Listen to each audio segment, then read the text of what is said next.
You're listening to the Options Insider Radio Network, the home of the Options Podcast. For more quality options programs, visit theoptionsinsider.com or search for Options Insider Radio Network in your podcast provider of choice. Listeners can also access all of our programming through our mobile app available in the iTunes and Google Play stores. Select programs are also available via live stream at mixlr.com/options-insider. That's mixlr.com/options-insider. Don't forget to follow along with your favorite programs and submit your own questions for the hosts at twitter.com/options, stocktwits.com/options, facebook.com/theoptionsinsider, or via questions at theoptionsinsider.com.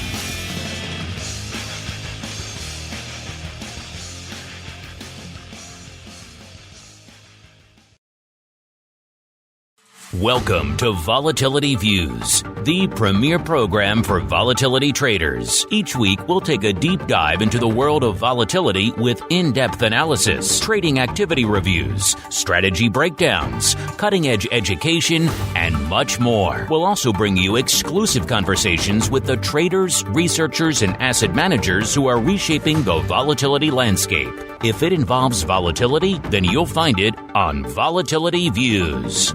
Volatility Views is brought to you by MIAX, one of the fastest options platforms in the world. MIAX is now trading options on the SPIX Volatility Index, offering pinpoint accuracy, radically faster dissemination, and a highly transparent settlement auction for confident trading, all for competitive exchange fees. It's time to make a change and give yourself an edge with SPIX. Learn more about SPIX at www.miaxoptions.com/spikes.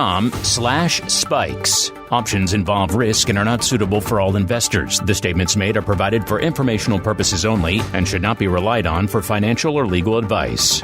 Volatility Views is also brought to you by Matrix Executions, LLC, an agency broker-dealer focused on best execution and trading workflow automation. A technology-driven firm, Matrix is led by trading pioneers with decades of experience designing and building best-in-class solutions for options markets. Matrix connects to all domestic exchange venues and multiple international exchanges and serves both institutional and individual clients. For more information on Matrix Executions, LLC, please visit matrixexecutions.com. And now, it's time to take a deep dive into the world of volatility. It's time for Volatility Views.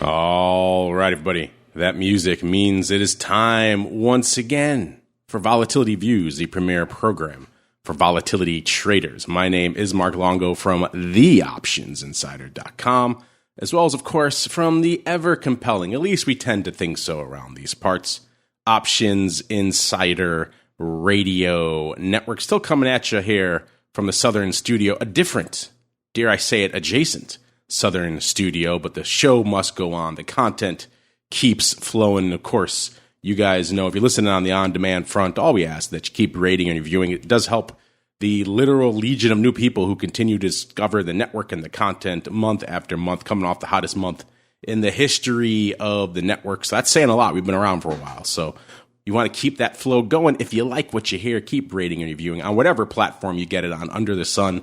They are literally legion these days as well. And of course, if you want to go above and beyond, you want more vol content, you want this more great options content in your ear holes, then you got to go pro, theoptionsinsider.com/pro. You get exclusive shows, 2 exclusive shows a week.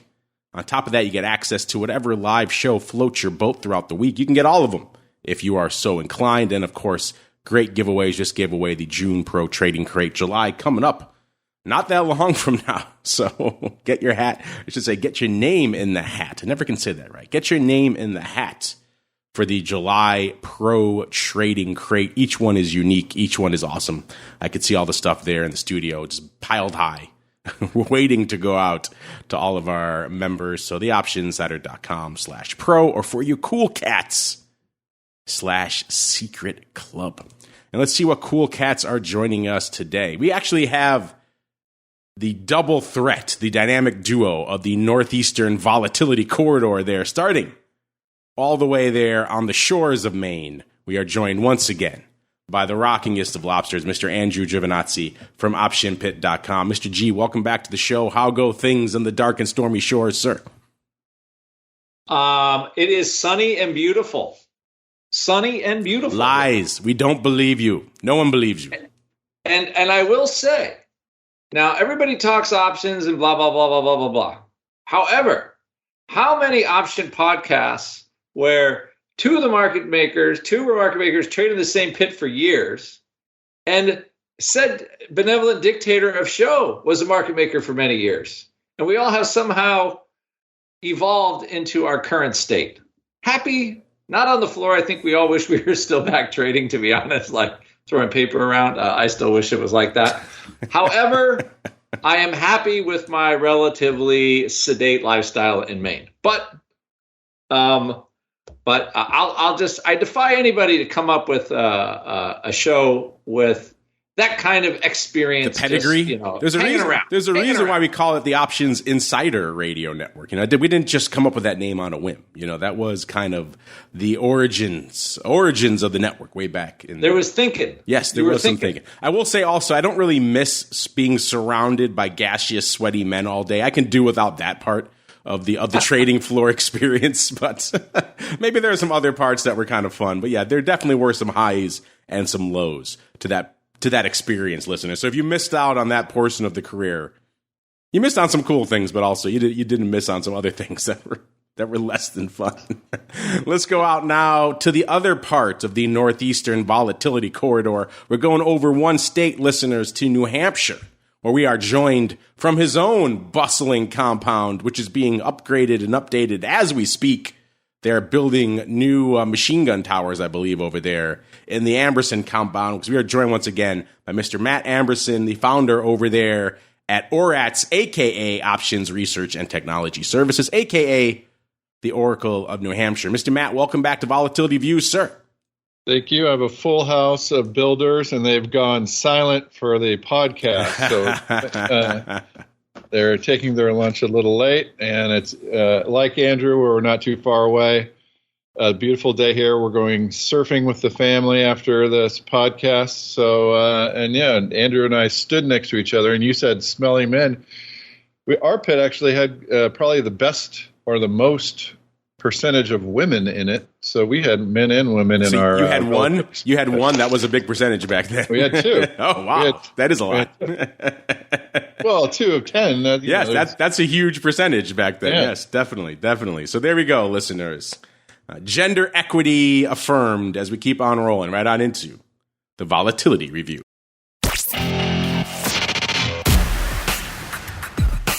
It's time to break down the latest developments in the volatility trading world. It's time for the Volatility Review.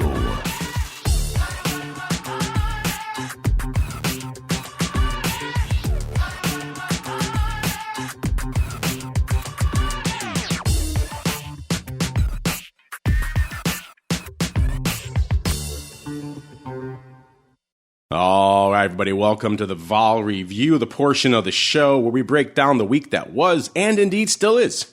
From a vol trading and trending and analysis and unusual activity, all sorts of fun perspectives.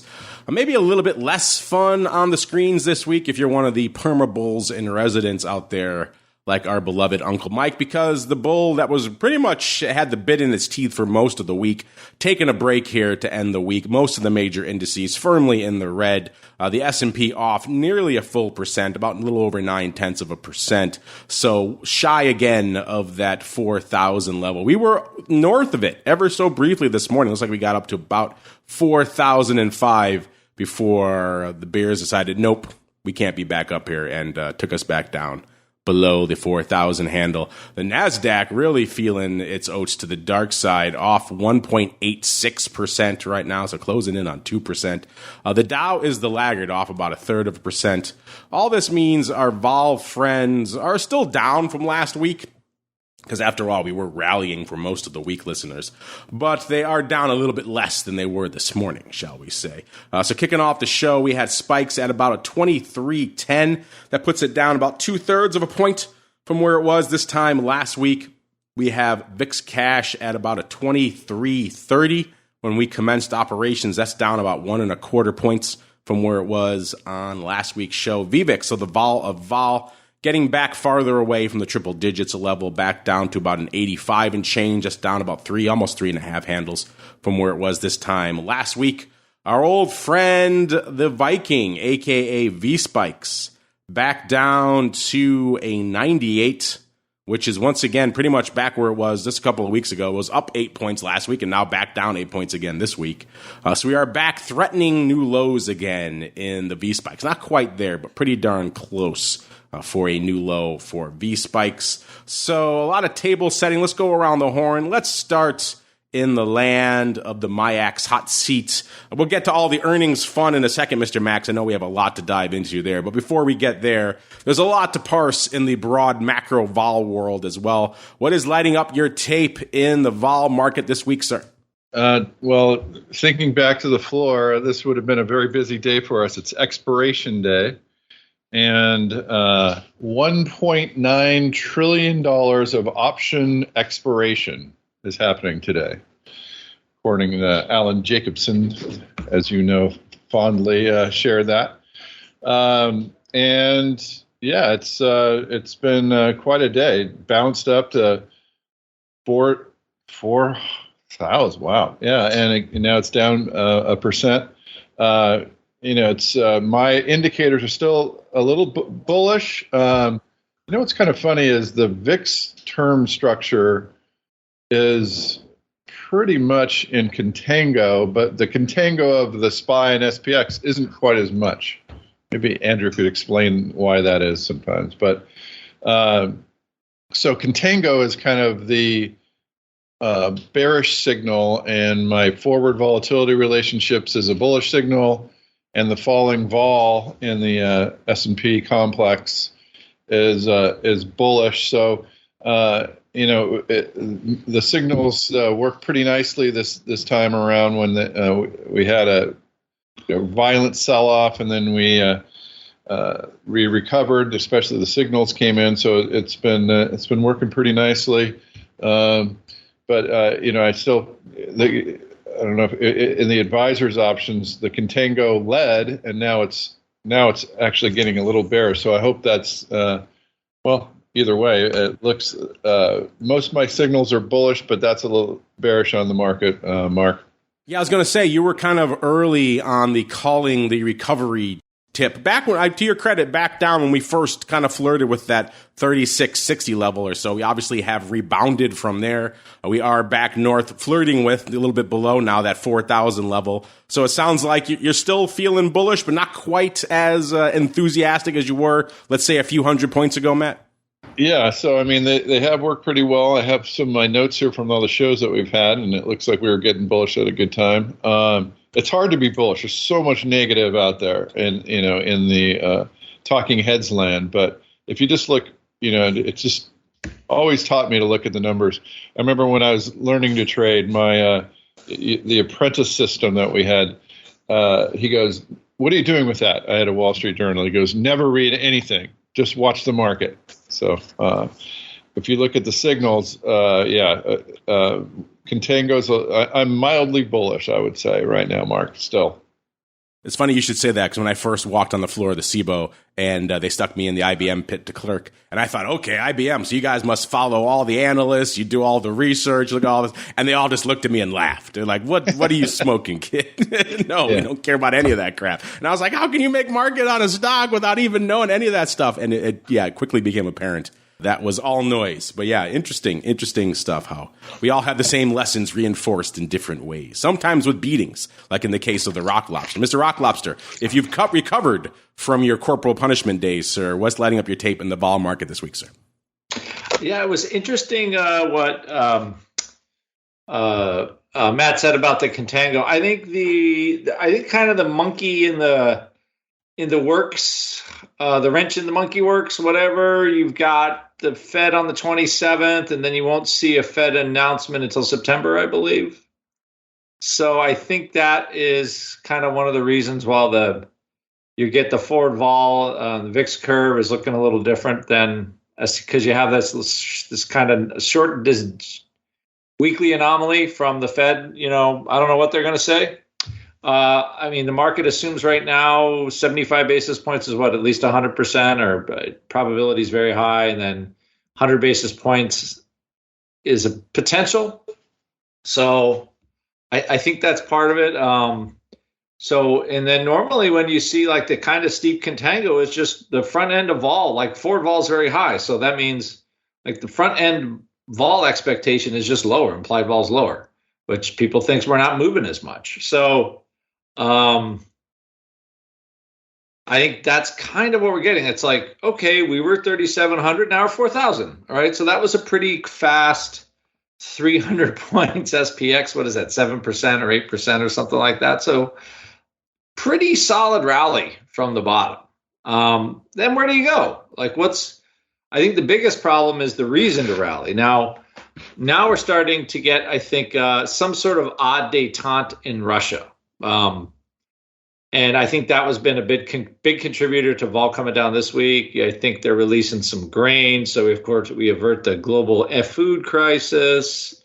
It's amazing how these things work out. And then the Russians, let's see what now the Russians are going to say, okay, we'll still sell gas to the Germans and keep them bent over a barrel for a while longer. So that, and that again, vol coming down on that. So I think both of those things were important for we'll just call it the kind of the Ukraine détente, where everybody just accepts the fact that the Russians are in there and they ain't leaving unless somebody much bigger and nastier makes them leave. So you got that. I think the part that's kind of selling the stocks are having trouble today is, Verizon and AT&T said people are slower paying their phone bills. Now, the one thing I figured in this society we have, the last thing people aren't going to pay is their phone bill, because everybody uses their phones. Or they're going to drop their expensive plans and go to something. But so that I think was a bit of a surprise. Both Verizon and AT&T are like, you look at, where Apple is, and I could have sworn that Apple sells a lot of phones through AT&T and Verizon. So they said that subscriber growth is growing, but people aren't paying. So a lot of, I would say, odd signals. And then there's, and then of course, you never can tell exactly what's going on in China, but apparently a couple of banks, or a big bank, is saying nationalized people's savings. Well, it's now an investment. It's not your savings.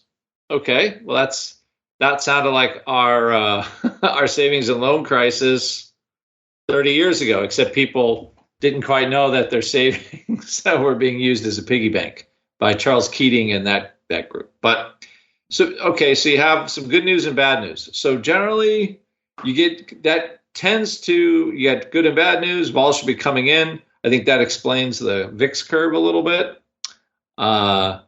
And as far as upside goes, we actually need some like real old-fashioned good news, good earnings, companies making money, government not, doing crazy stuff. I guess they're going to spend a lot of money on, Intel or building fabs in the U.S. Listen, and I'm all for capitalism. However, I think the big chip tech industry is not a needy industry. If they need to build a fab in Ohio, I think they could figure out a way. So not quite money maybe going to where it needs to go. And I'm all for having chip factories built here 100%. But I'm like, well, so again, good news, bad news. But as far as the earning front goes, banks were okay.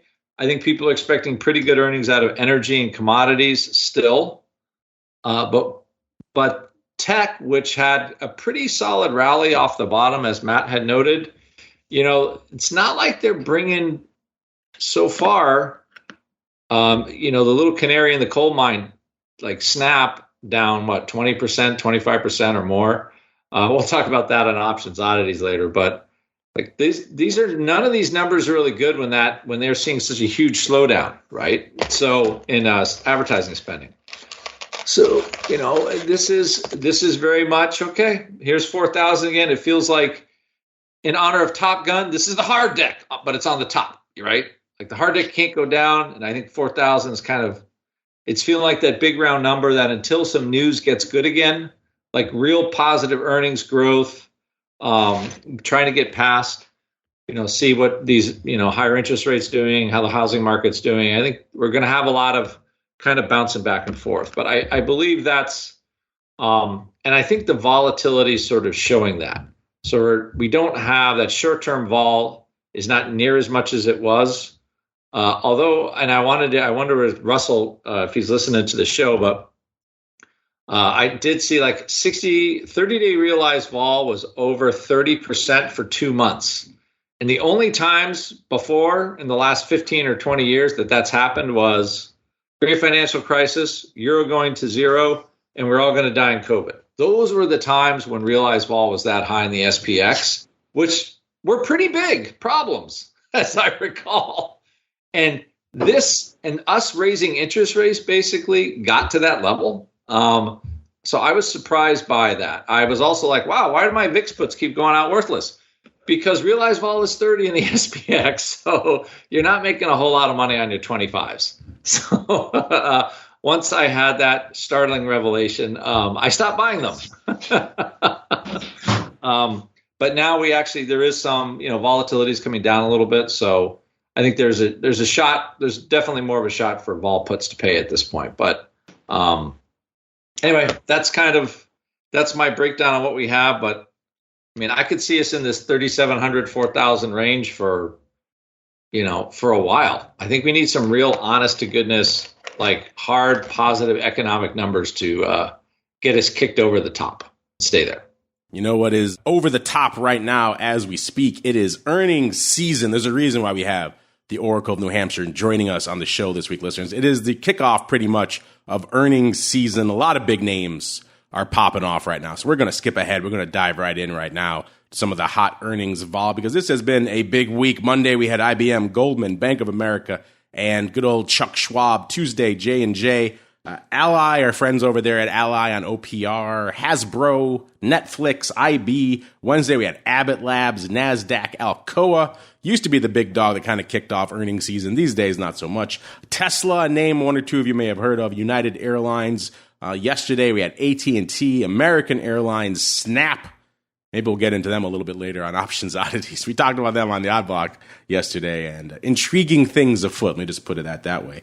Mattel, some more Toy Vol coming at you. Domino's Pizza, you need Pizza Vol, we got it for you. Dow Chemical, today we have Verizon, Amex, and Twitter. So a lot to unpack. The earnings season has just begun. Fortunately for you listeners, we have the keeper of all the earnings volatility data. Mr. Matt, it's that time. A new season is upon us, sir. What is lighting up your tape in earnings season so far? Yeah, like Andrew noticed or talked about, Snap, not 20, not 25, almost 40% down, trading $10 right now. It was up around 16 something yesterday. Crazy, just got whacked. As Andrew mentioned, advertising and all that, but that's really taking the NASDAQ down. That's why you're seeing it down so much farther than the rest. And then I just think that these rates are hurting a lot of these names with these valuations out quite a bit as well. But yeah, back to earnings. Verizon's down. As Andrew mentioned too, they got some issues around collections. We got American Express is actually up a bit, but a big move. Earlier you mentioned Tesla. Tesla rallied pretty hard. So we were seeing some pretty good earnings, but now like this snap really just kind of soured people. We do this weekly earnings season report. And the first week actually was right around break even, owning the straddle. This week has kind of started off pretty slowly. Like I said, The Tesla and other big names didn't move that much, so the straddle owners didn't do too well. Snap, if you own that straddle, you're dancing around right now. So it's going to be interesting what's coming up. I think it's going to get a little bit ugly in the following weeks with these smaller stocks. I think struggling a lot more than some of the bigger ones. And so I think that we're going to see some more Snap-like earnings announcements out there. So that's what we're seeing right here at the beginning. And also, Mark, you guys are publishing our new automated blog/videos where we go in and dive deep into fundamental and earnings, where the implied earnings effect has been historically, where the stock ended up. So we're able to get a lot more content out there and dive deep into the ORATS databases and we're getting a lot of really good feedback on those individual big reports that we're putting out. About 2 or 3 a day. So thanks for putting those up, Mark. Yeah, people love them. Those are deep dives. If you haven't checked them out yet, listeners, check them out over there. TheOptionsInsider.com is the place to go. We usually tweet out about them when we have them there as well. So if you want to deep dive into selected names, we got you covered. And by the way, speaking of Snap straddles, Mr. Meatball, Mr. Rock Lobster, I apologize. We were talking yesterday about selling those Snap puts, where apparently we inspired some of our live listeners to do the opposite, because we have listeners in here, including one who bought that Snap straddle. So he is pretty happy right now. Wow. So there you go, listeners. Listen live, and magical things can happen for you. That's a good name to have a long straddle on right now. Snap. We were talking yesterday about someone selling those 9 puts in August for a whopping 12 cents, I believe, and it seemed like pretty much a bridge too far for them to get down there, but it flirted with it this morning. It sold off to $9.91, listeners. Wow, that is a beating. It went out at $16.38 yesterday, so they are coming for Snap. It seems like Snap had a renaissance last year. We were joking about them, who still uses Snap. Then all of a sudden they came out and said, hey, we actually did pretty well. We had good numbers, and people liked them again, and then they kind of have fallen pretty much every cycle since. So interesting times afoot out here. We could talk about Snap all the rest of the show. Maybe we'll get into that a little bit more, maybe a little bit later today on options oddities for all you cool crow cats. Instead, let's get back to the vol review, listeners. We were just talking about the vol surface a little bit earlier on the board. Let's check out those vol futures. Obviously, the July future off the board now, listeners. So we have August in the pole position there. The August future coming into the start of the show down about 0.6 of a point, so a little more than half a point. September right behind it, down about half a point. So that front portion of the curve continues to get a little bit lighter out there. We still do see, as Matt kind of referred to earlier, we still do see that little bit of a blip, a little bit of a bump around the October-November timeframe, obviously pricing in a little bit of juice around the midterms. Not quite as steep as it was, let's say, back in 2020, when they were pricing in a whole heck of a lot of extra juice around that time frame, and everyone thought that was insane in the beginning of the year. And then lo and behold, a lot of other madness took hold between January and October, which took our attention away from that little bit of a vol blip. But intriguing stuff nonetheless. Mr. Rock Lobster, we'll start with you, sir. What is catching your eye out there in the volatility term structure this week, sir?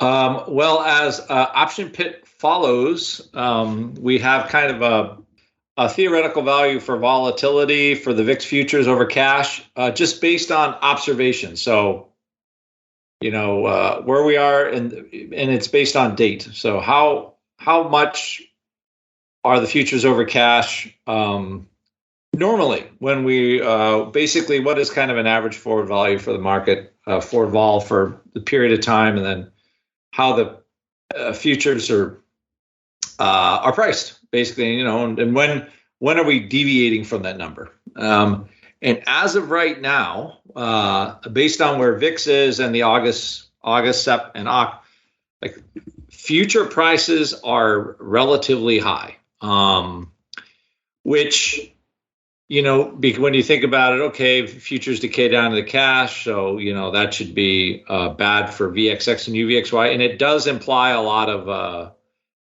there's a lot of theoretical decay in there, but also at the second part, usually when there's that much juice in the futures, the market is not moving right now, but there's still a bid for vol in the back month. So they're not really releasing the vol in the longer term SPX. So you have like a steep looking curve because the front end of vol is not high because currently there's not a lot of realized vols and as high as it was before. So it's not pushing those short term vols up. But that doesn't mean there's a natural seller of it in the back. So, again, this is a part of the curve that I like to be maxi short SPY, short VIX. And I usually do that just by buying puts in both. And if we get, the SPY just has that, we get that like 100 handle drop or 10 handle drop in SPY. I'm like, woohoo, sell out my SPY and see if we get a vol drop down the road. And that sets up very well right now from a trade point of view, especially since we just had a recent top and you're catching a relatively high future price. So VIX puts are relatively inexpensive and it makes an interesting trade. So I'd say right now, this is actually for the first time in 2022 that I can remember that the curve has looked this favorable for this type of trade. Does it mean it'll work? I don't know. It's working right now. This is all I can say. I wouldn't be surprised if the market does sell off. However, again, there is less vol in the short term. I think a lot of this has to do with everybody's kind of waiting for the Fed. And the market realized vol has come in somewhat over the last 3 weeks. And I think that's what we got. But it's an interesting term structure. I think it's a great short. And we can check back next week if I'm here. But again, I usually make this trade like on a 2 to 3 week time frame to let sort of one side of the market play, let that momentum play to some degree. So generally, it takes a little longer for a vol trend to continue. It's normally not a 1 or 2 day thing when you're straight directional VIX or UVXY or something like that. So that's what I'm seeing. But I see green on my theoretical value screen is all I can say with the VIX curve. Green on the screen. We like to see that out here. Mr. Matt, do you concur? Are you also seeing green on your VIX futures curve screen today, sir? Well, I thought that was interesting. What's happening, the VIX is not moving that much. Like the historical volatility or the statistical volatility is low compared to longer term. And I'm wondering if that's affecting things. And I think that's an interesting trade that Andrew is talking about. And I wanted to add something here. We're kind of at a historical point right now in skew. So the puts versus the calls are the cheapest they've been almost ever, like since maybe around the great financial crisis bottom. And I'm wondering, the thesis that I have is, so I put on a position where I'm long some puts, short some calls, so you got it long puts, short calls. So, I'm wondering if that is, and if interest rates are affecting kind of, or somewhat responsible for the skew. And I wanted to pick Andrew's brain on that because, if you're going to try to, I think what's happening is that market makers are adjusting the skew, but they could still borrow.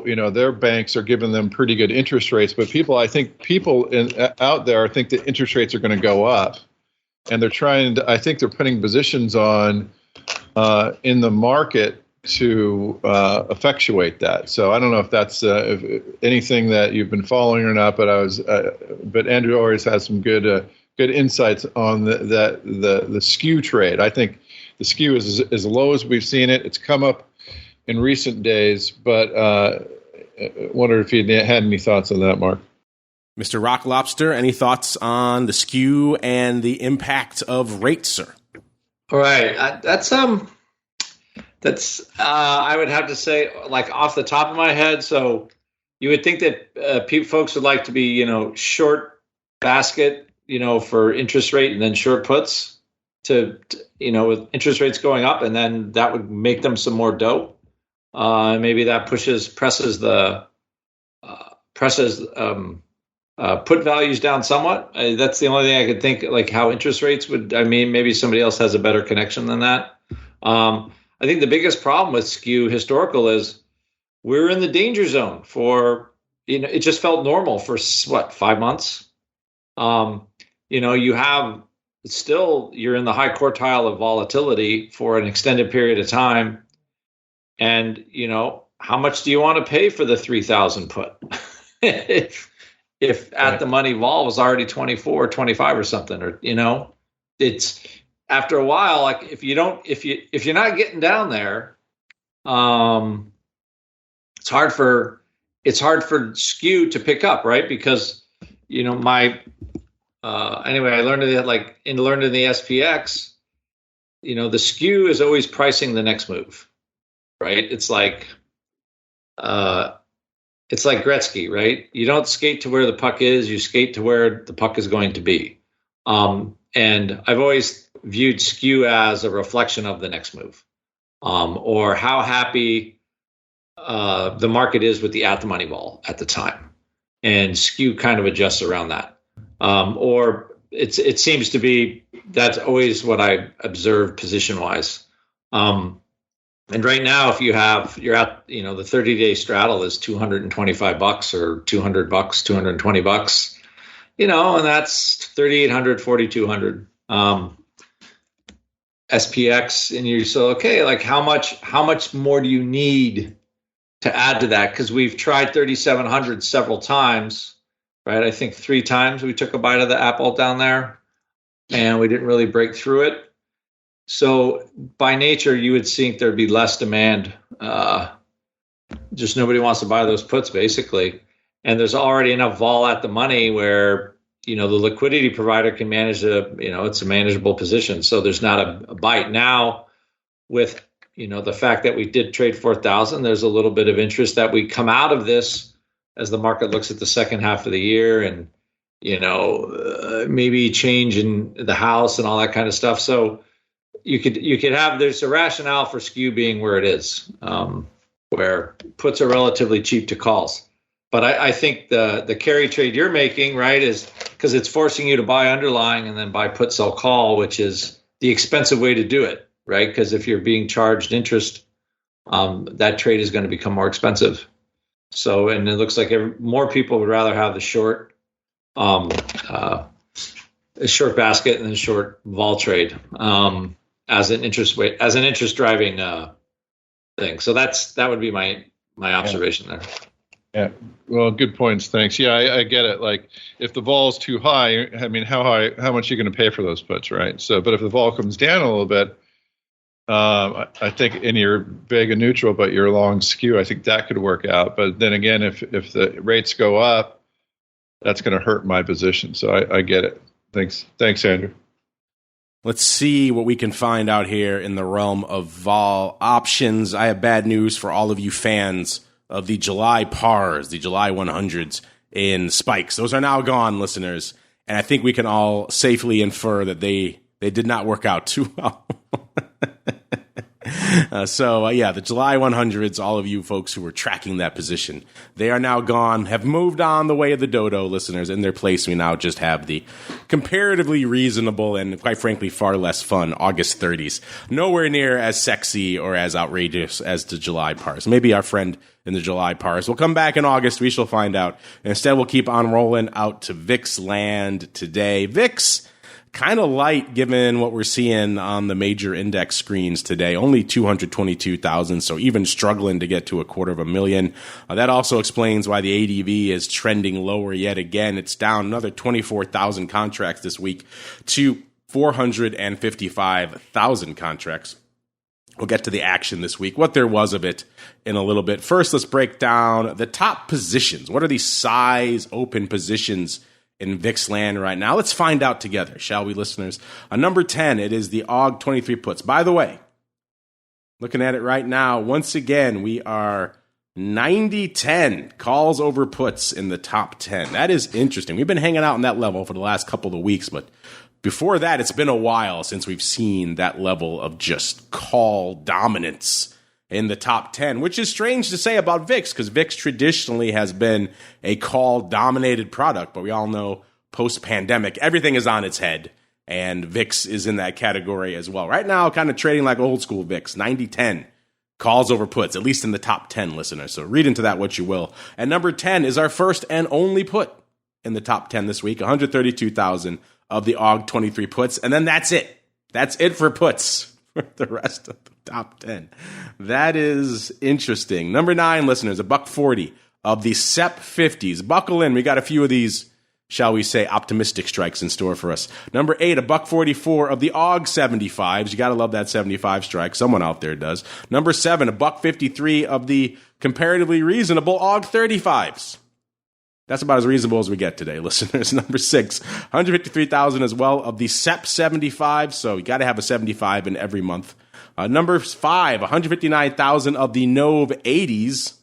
Number 4, 168,000 of the AUG 55, so a little bit lighter there. Number 3, 200,000, pretty much exactly of the March 75s. Number 2, 211,000 of the NOV 70s. And rounding out the top 10 this week, 222,000 of our old friend, the OX 75s. It's lighter than it has been, but it still is big enough to dominate the top 10 again this week. Let's get out some of the paper we saw this week, including some weirdness. Even though today it's kind of a light day, the number one trade today is actually a DEES in the money vertical. A DEES 1723 call vertical went up 28,000 times this morning. I just pulled it up. It went up for $4.40. It's obviously a $6 vertical, listeners. It went up pretty much exactly mid-market, as you would expect here in VIX land, 28,000 times. So I put that to you, listeners. DEES 1723 call vertical. What would you rather do with that? Would you rather buy it or would you rather sell it? The DEES vertical, I should say the DEES future, as we were talking earlier in the show, is a little bit richer than where we are hanging out in the front portion of the curve. It still has some of that remnant of the OCNOV premium there. It's at about a little bit north of a 28. So a DEES 1723, $4.40. What would you rather do with it? I put it to you folks. Number 3 today, once again, the OC 95 is trading it up to the tune of about 20,000 contracts. Number 4, 16,000 of the AUG 50s. And rounding out the top 5 today, the AUG doubles. That's a 1x2. It seems like it went up today as well. AUG, not quite 1x2 because it's 10,000 by 16,000, but 1 by 1.6. 50 double vertical going up there as well. So a lot of interesting stuff going up out there on the call front today. Yesterday was a pretty anemic day. Listen, there's only 273,000 contracts on the tape. The big dog, such as it was, 18,400 of the SEP 30s, followed by about 17,000 of the SEP 35s, maybe a bit of a vertical there. 15,000 of the AUG 30s. Number 4, 10 grand of the SEP 22 puts. And then bringing up the rear yesterday, 9,000 of the AUG 45s. Wednesday, a little bit more paper on the tape. 461,000 contracts on Wednesday. The big dog on Wednesday, 55,000. So that's not nothing of the AUG 25 puts, followed by 34,000 for number 2 of the AUG 35 calls.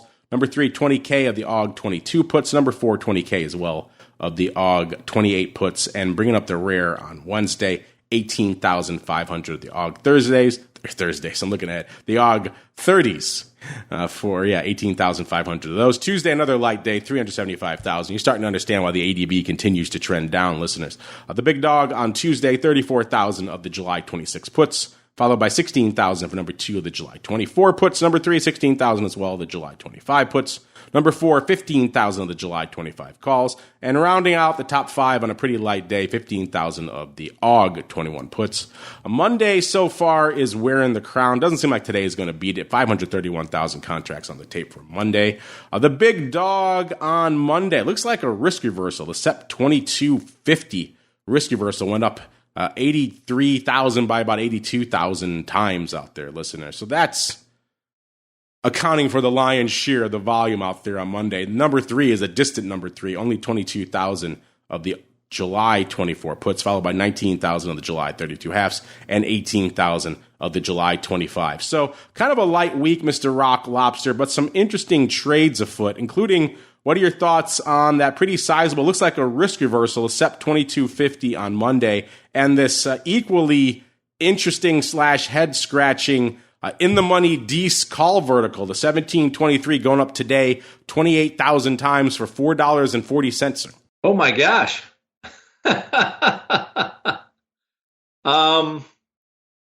It's that's kind of an odd, the December one is just no clue. Like, yeah, that's a weird one. It's so deep in the money, and it's I don't know. It just feels like forever for anything to happen with that trade. Like, I don't quite get trades like that. I mean, 'cause it must have a purpose. That's the only thing, some purpose against something else. As far as that goes, it's just an oddball one, right? So they're spending $5 for the call spread. It looks like it's nothing about that is very is obvious. Or I guess $4 and $4.40 for the $6 call spread. It feels like a weird use of capital for that long. So I don't get that. What we did see was we saw a lot of put buying early in the week, at least at Option Pit. Some of like when you have almost a full month to go, and the VIX is trading almost 24, and the 24 puts are $1.10. It gives you a good idea of how steep or how pumped the vol futures are for August. Like, they're not charging anything for them. It also says like the August 20 puts really don't have a bid in VIX. So the market is not looking for a change, breaking into, the lower half of historical vol in any time soon. So that's the only thing that I think that was sticking out to me, because we didn't see a whole lot of what I would call, like big call prints this week, but mostly just a little bit of action. Maybe these puts spring back to life a little bit. Let's see if the rest of the vol products are springing back to life this week. So far, it looks like not much life for SVIX. This is, of course, the inverse vol product. When we kicked off the show, listeners, it was at about 1160. It's up about a quarter of a point from where we were this time last week. Not a heck of a lot lighting it up out there this week in terms of options paper. After last week, we saw, actually, that was in UVIX. We'll get to that in a little bit. But we haven't really yet to see SVIX really resonate with the options crowd, and that continues today. 110 contracts on the tape. The ADV, kind of a light 820, down a whopping 62 contracts from this time last week. In terms of top, I won't even tell you what's trading today, because obviously only 100-odd contracts going up. But looking at the top positions, there is one sizable one that jumps out at me. 1,084 of the SEP 13 calls are open now. That's the number one position by a country mile. It's about at least 3x the number two position out there, which are the AUG9 puts. So SEP 13 calls, 1,084 of those in SVIX. You like those, listeners? Hit us up, let us know. Let's go on out as well to our old friend UVIX. UVIX did quite a bit of paper last week. It had that explosion. It did like 20,000 contracts on the show last week. Not quite there today. Looking pretty decent, but pretty much close to a tenth of what it was this time last week. 2363 on the tape right now. By the way, UVIX at about a 1410, down about 2/3 of a point from where it was this time last week. That ADV, in spite of the big pop last Friday, also coming in about 100-odd contracts to about 45. Let's look really quickly in terms of top positions out there in UVIX land. The big dog in UVIX, let's do a quick top five. 3,500 of the AUG 13 puts, followed by number 2, 2,900 of the AUG 11 puts. Number 3, 2,000 of the DEES 18 puts. Number 4, 1,700 of the AUG 14 calls. And rounding out the top 5 in UVIX this week, SEP 8s, 1,700 of those. Mr. Matt, I'm curious for you, have you been paying attention to these newest additions to the vol landscape, SVIX and UVIX? And if so, what are your thoughts on them and the relative dearth of paper, particularly in SVIX right now, sir? Yeah, I'm just looking at it in our new trade builder. And I go, there's not much history, but it looks like we're, some of it, there's some open interest in UVIX here.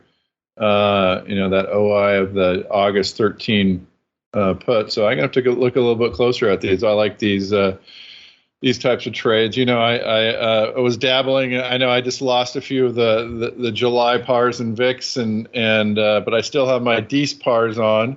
Was that you trading all the July pars and spikes? You can tell me, sir. Was that you? No, that wasn't me. But I love these things. I mean, they don't go down, and they'll pop. You'll sell them. They'll go down and buy them again. I mean, it's a lot of fun until they get too close, and then you got to watch out. So. That's all I got. I gotta look a little bit closer. Now we're starting to make some predictions on vol and such. So I'll have it next time I'm on, Mark. I think we've created a monster with these with the par and above strikes for Matt, Mr. Rock Lobster. He's deep down that rabbit hole now. What are your thoughts, Mr. Rock Lobster, on our old friends, or you really should say the new friends, SVIX and UVIX this week, sir? I have not traded those products yet.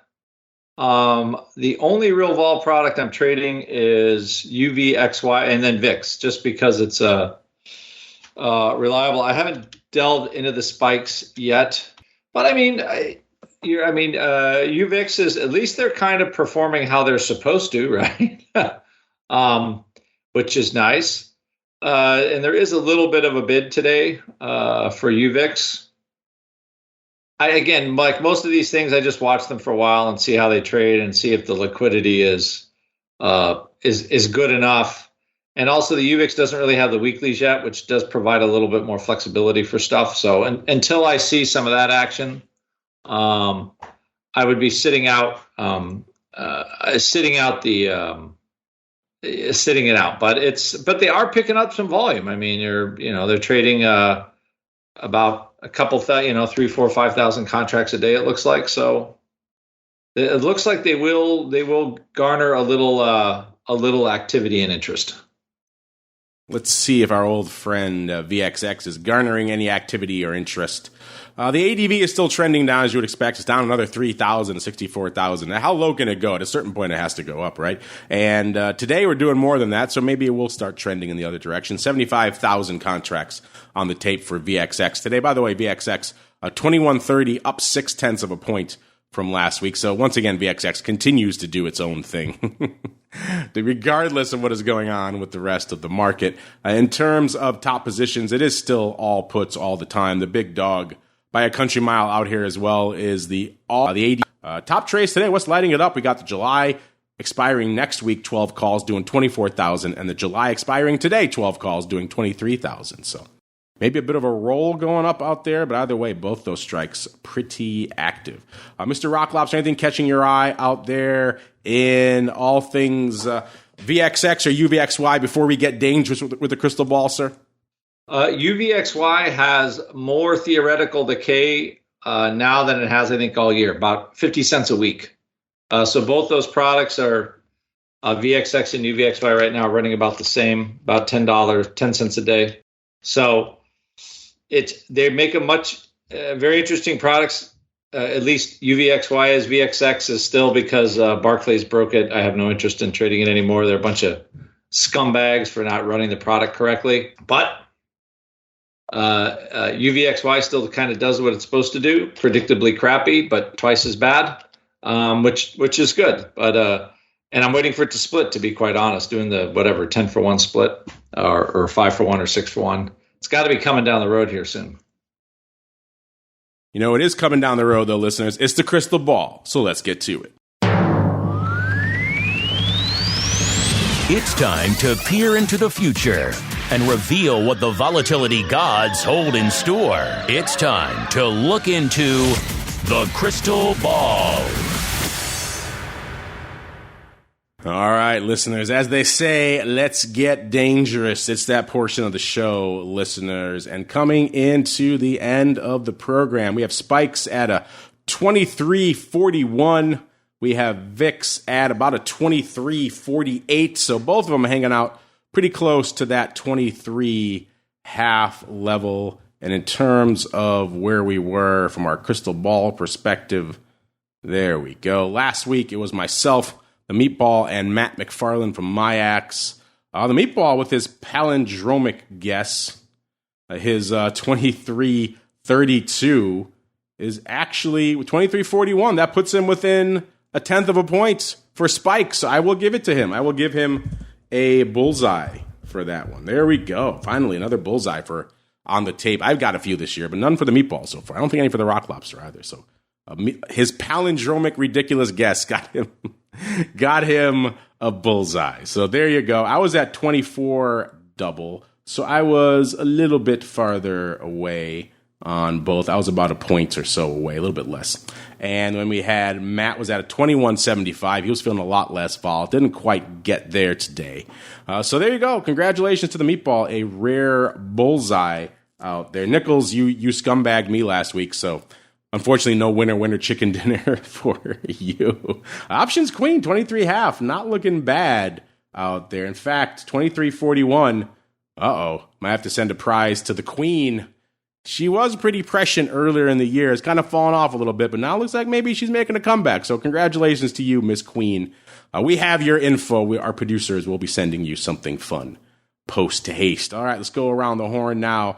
Mr. Rock Lobster, your compatriot, the Meatball, got a rare bullseye this week. So I will allow you the pride of basking in his reflected glory. What do you want to do? You want to go first? Or you want to pick someone else to go first? I'll go first because Mark did a palindromic thing. I'm just going to go Ducks. Ducks. 22. Why don't you explain Ducks to our listeners, sir? So if you're knucklehead and every day at 222, the OEX SPX pit would scream Ducks because the twos look like ducks, I guess. I've never figured out why it was that way, but 15 years of being on a trading floor still can't give you an answer why it's Ducks. And then that's what you miss. Is. That's what you miss. Grown men yelling Ducks at 222. That's why when I could be on the show and say Ducks, Matt can go 22.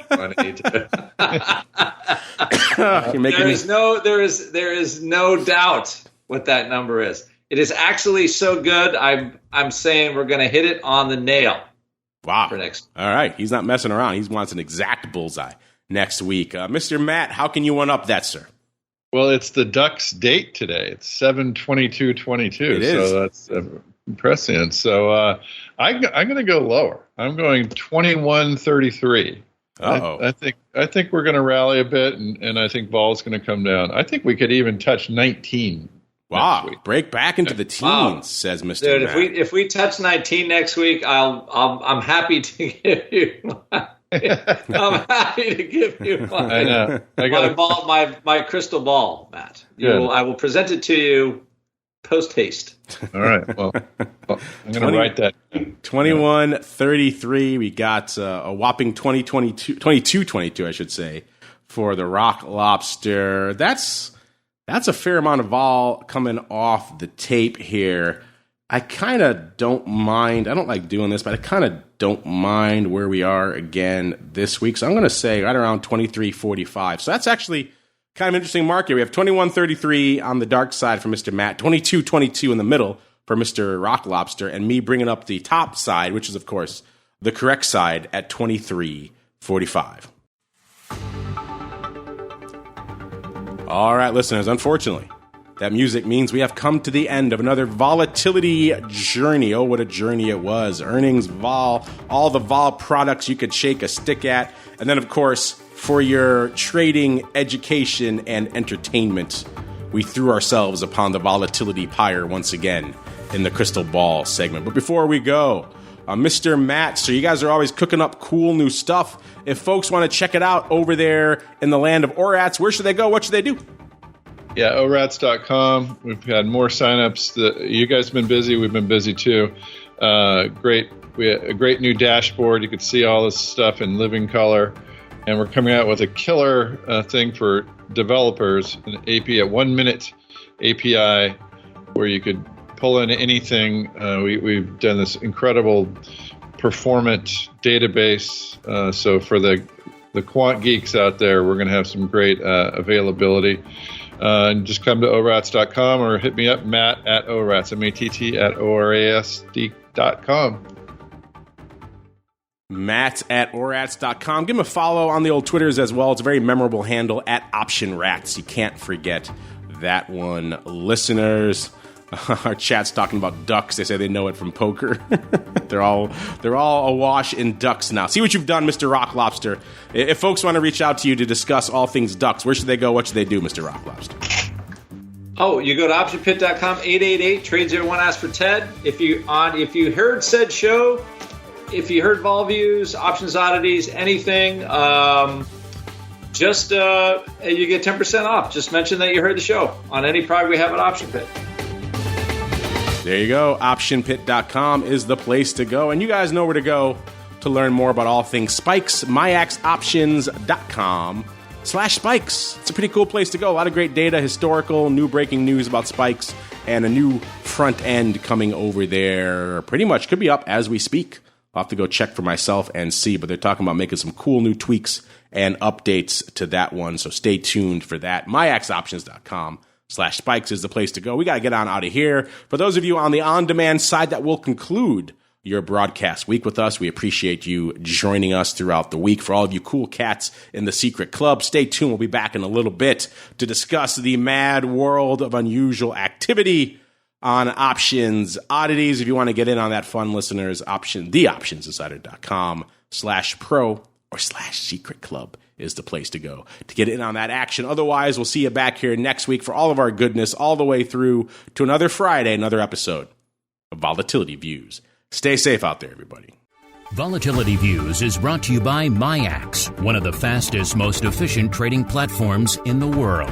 MIAX is proud to bring you Spikes Volatility products. Spikes options and futures are traded on the Spikes Volatility Index, SPIKE, offering pinpoint accuracy, radically faster dissemination, and a highly transparent settlement auction, all for ultra-low exchange fees. It's volatility reimagined. Learn more about spikes at MIAXoptions.com/spikes. Options and futures involve risk and are not suitable for all investors. The statements made are provided for informational purposes only and should not be relied on for financial or legal advice.